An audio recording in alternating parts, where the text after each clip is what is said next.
Please state your name, job title, and a brief description of your roles and responsibility here at H&K.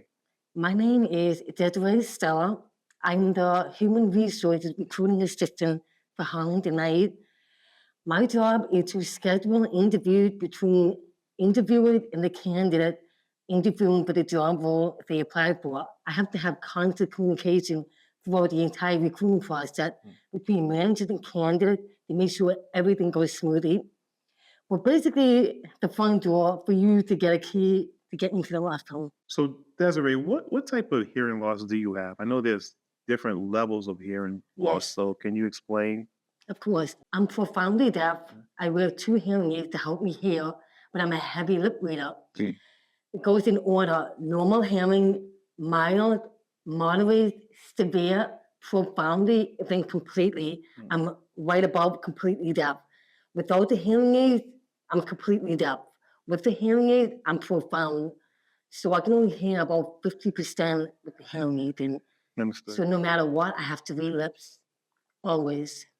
What do you wish hearing people knew about DHH to make them more accommodating and sensitive towards your needs? That's a really good question. There's a terminology that I feel no one should use, which is hearing impaired, to describe a deaf or hard of hearing person, because the stigma behind that plays a negative effect on deaf people that were developmentally slow when they hear the word hearing impaired, because impairment is a whole different definition. We rather use the term deaf or hard of hearing or deaf and read lips. People need to realize, because we are lip readers, they need to think about the lighting in the room. If it's too dark, too bright, we have a hard time seeing your mouth movement. Right. Closed captioning on TV, doing closed captioning, Microsoft Teams. People need to start thinking about accommodating that with subtitle, no matter what. As a child, did you feel isolated because of your hearing? I definitely felt isolated as a child because I'm the oldest out of 5 siblings. No one in the family is deaf. My mom tried to navigate what was the best way to raise me, knowing that I was a deaf child. I grew up with hearing children, and I grew up with a few deaf kids, but they were deaf kids who had no communication skills. They couldn't speak. I was not fluent in sign language. And at the same time, I was learning speech therapy, like I was learning how to talk. So I had to learn how to communicate properly, verbally, with hearing children. So I couldn't communicate with either kid fluently, naturally, that most kids could do growing up, whether it was the deaf culture or the hearing culture. I definitely felt isolated because I couldn't figure out where I belonged. I never felt completely deaf, but I never felt I was a completely hearing person either. Right. So lip reading is a whole different level in that world. The one thing, if I could change the way I grew up, I do wish I was integrated in a deaf school where I learned how to sign American Sign Language fluently and speaking at the same time, where I can have the best of both worlds instead of having to choose where to go. Right. Because back in the day, in the 1980s, 1990s, they did keep deaf kids separate from the hearing kids. It wasn't as integrated the way it is now. Right. So my mom had to face a difficult decision.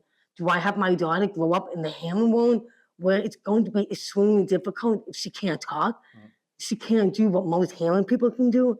So she took that route, and it was very challenging, but I did it. How has your family helped you become the successful adult you are today? Very good question. I have to give thanks to my mother because when I entered the public school, I was the only deaf student in the entire school system, elementary, middle, and high school. The teacher didn't understand the accommodation that I needed to get through class.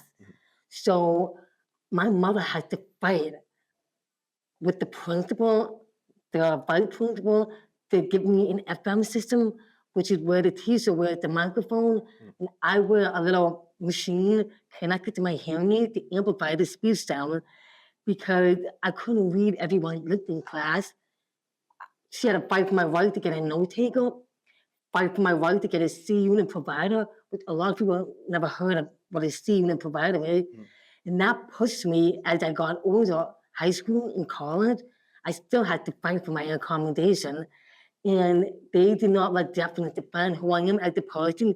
They let me know it's okay to ask for accommodation to be the best version of myself with the right accommodation. So, what was the determining factor in choosing your current position? That's a really good question. Two things. I used to work in a daycare with children. They've never had a deaf employee working at the daycare. Lots of parents voiced their opinion. They were uncomfortable that a deaf person would caring for their hearing children. They were concerned I wouldn't hear them choking. I wouldn't be able to function as a normal hearing person. Right. That made me realize, okay, discrimination still exists. I'm still being defined by my deafness, by others who are not as educated about the deaf culture. And I was basically bullied out of my job. I had to quit 3 months later because it was awful experience. I never felt so low of myself as a human being because they let deafness define how I did my job. Second thing that led me to this firm was COVID. When COVID hit, it was mandatory to wear masks in Boston. I couldn't read anybody's lips.